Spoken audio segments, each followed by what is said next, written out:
Hello, students. I hope you all are well. I know you must be eagerly waiting for your new session to begin.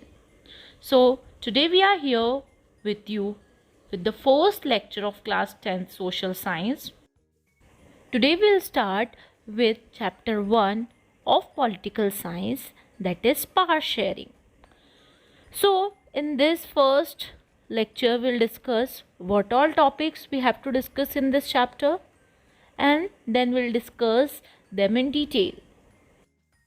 We'll start with the first topic, that is what is power sharing. Then we'll see two case study to understand the meaning of power sharing, the story of Sri Lanka and Belgium.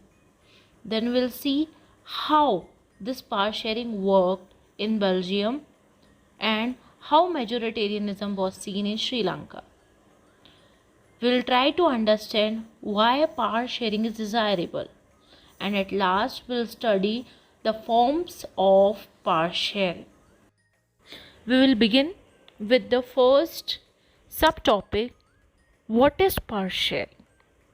Before giving a proper definition to the word power sharing, let us understand the meaning of this word in a layman language.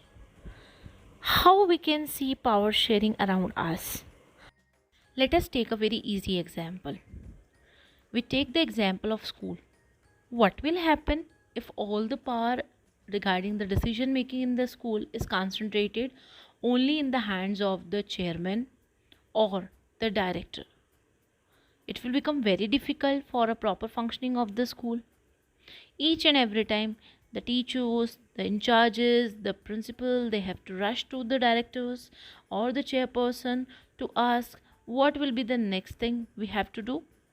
So for this we have seen how in schools the power by the chairperson or the directors are devolved to the principal.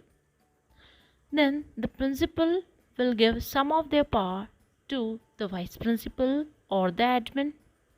Then the admin or the vice principal will again devolve their power. The vice principal will give their powers to the coordinators, and then the coordinators will delegate their power to the teachers. Even the teachers, they devolve their power to whom?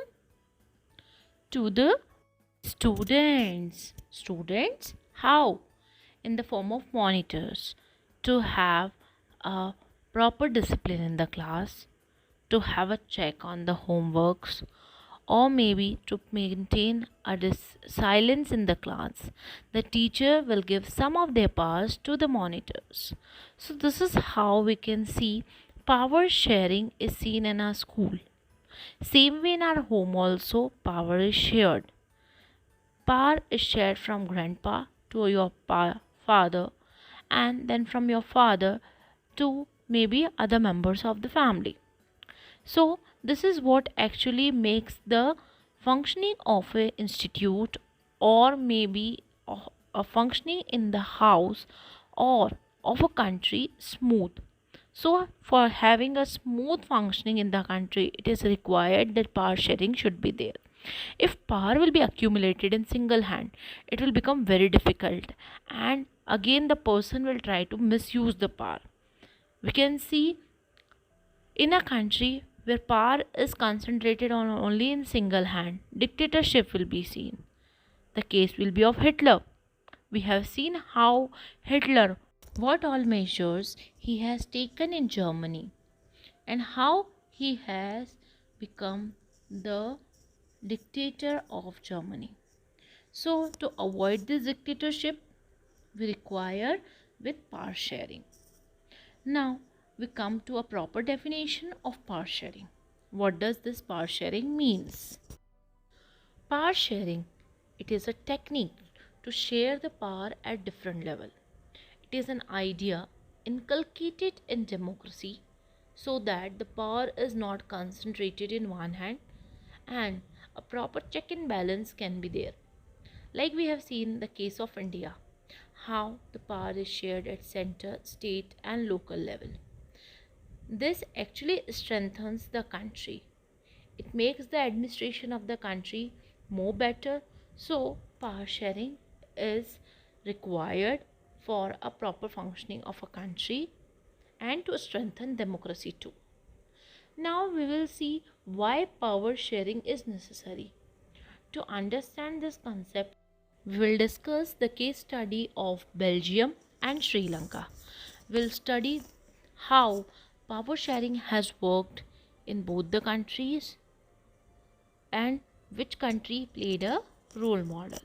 So today's your research work is to find the location of Belgium and Sri Lanka in Atlas, to see their neighboring countries, and also to find the type of government existing there. Okay, bye bye.